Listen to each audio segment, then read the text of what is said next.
قروحو هرمرا شقلا هرمود كي أجر لي مركي تعا هجنوجو هذا هوشيتنا هجو هجنوجو هذا هوشيتنا هجو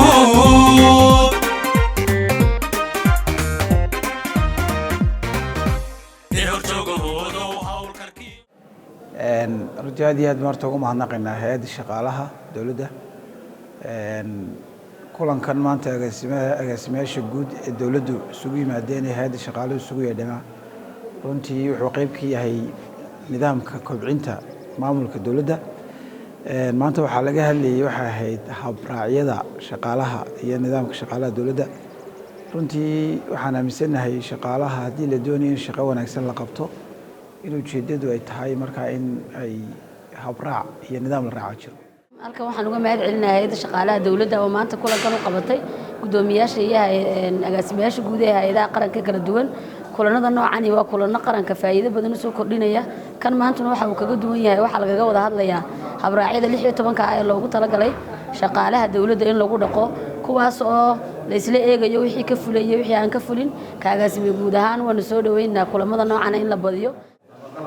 waxa weeye maanta halkan aan joogno waxa weeye agaasimayaashii wasaaradaha iyo hay'adaha dhammaan dawladda Soomaaliland waxana weeye session aanu sameynayno oo la xiriira sharciyadii lagu maamulayay shaqaalaha dawladda oo 16 oo hirgalay oo Civil Service Commission hay'adda shaqaaluhu ay soo diyaarisay last year marka hore waxaan ugu mahadnaqayaa hay'adda shaqaalaha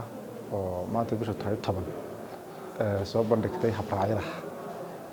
shaqaalaha dawladda ama waxaan la yiraahdo policy and procedures shaqaalaha dawladda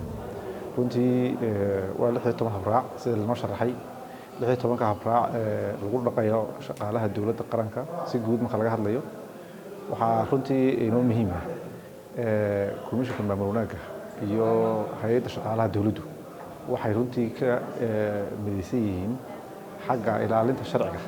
oo komishanka u qaabilsan dawladda ilaalinta sharciga dabagalkiisa waxaan siyaasadahan in la fuliyeen kale siyaasadahan qaranka in la fuliyeen kale runtii komishanka maamulka runtii taa ka shaqeynaya halkan ku adkeynaa fariinta agaasimayaasha guud inay ilaaliyaan habraacyada iyo shuruucda policy and procedures muxuu ahay maanta halkan lagu barayo oversight-ka iyo dabagalkan uu komishanku leeyahay waana si dhowna uga shaqeyn doonaa hay'adda shaqaalaha marka imika la faalileed gareeyay ay saa ku dhamaadaan hadii la yiraahdo waxaan rajaynayaa in maalinba shaqada la qabto ay sideedii u fusho dabagalkeedana aanu yeelano ilaa muxuu ahay ay noqonayaan wax walba sidii loogu talagalay runtii taa waan ku shaqeynaa aad iyo aad baan idinka mahad celinayaa agaasimayaasha guud imaatinkiina kulankani waa kulan wada tashi tababar maaha waa kulan wada tashi agaasimayaashu waa mishiinka ama waa daynamada wada ee dabka ay ku shaqeynaysa wasaaradaha iyo hay'adaha dawladda oo dhan waa awoodda farsamo ee hagista iyo tilmaamista iyo maamul wadista guud ahaan shaqada wasaaradda oo dhan maadaama waxaynu ka hadlaynaa yihiin habraac sharci oo huseeya shaqada iyo shaqaalaha cidda uu toos u taabanaya awooddeeda kobcinaya waxa weeye agaasimayaasha wasiirada iyo hay'adaha iyo wasaaradaha intaba mar kasta oo shaqadu hagaagto oo nidaamka shaqadu wanaagsanaado sharafteedu waxa leh wasaarad kasta iyo hay'ad kasta wasiirka jooga agaasimaha guud ee jooga iyo guud ahaan shaqaalaha qarankana waxay u tahay adeeg wanaagsan oo luxulan oo fiican helaan waxaynu gacmaha isu qabsanaynaa waxa weeye taas marka waxa kulankan aan ugu talagalay habraacyada ilaa waqtigii madaxweynuhu wareegtada ku dhaqan galiyay soo saaray ilaa maanta inaynu isweydiino maxaa dhaqan galay application-koodii dabaqaadoodii maxaa suurtagalay maxaa caqabaday naga hor yimi sidaynu u adapt garayn karaynaa u joogtayn karaynaa isticmaalkooda hay'adda shaqaalaha dawladdu waxay doonayaan inay sameeyaan iyo hay'adda maamul wanaag oo shaqada waan iska soo galnaa markay noqoto xagga governance-ka in shuruucdii iyo siyaasaadkii ama heer wasiir lagu ansixiyo ama heer madaxweynaha lagu ansixiyo ama heer baarlamaanka lagu ansixiyo inay dabagalaan systemku inuu isticmaalay dabaqay la dhaqan geliyay si hufan loo isticmaalo wanaagii ka mid tahay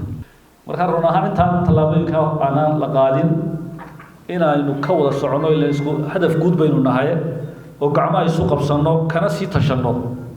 waxa u baahan in dib loo eego waxa u baahan in la toosiyo waxa u baahan in wax lagu daro waxaas oo dhan baynu doonayna maanta in halkan aynu ku gorfayno kaalintiinuna aad bay muhiim u tahay waxaana wada shaqaynayna dhammaanteen waxa weeye waa shaqadiina inaynu idila wanaajino shaqada guura qaranka inaynu wada wanaajino shaqaalaheena xaqsoorka soora siino adeegga qaranka aynu siinayna noqdo mid qiimo dhaxalgala iyo horumar wanaagsan oo taaban karo badan la gaarsiiya bulshada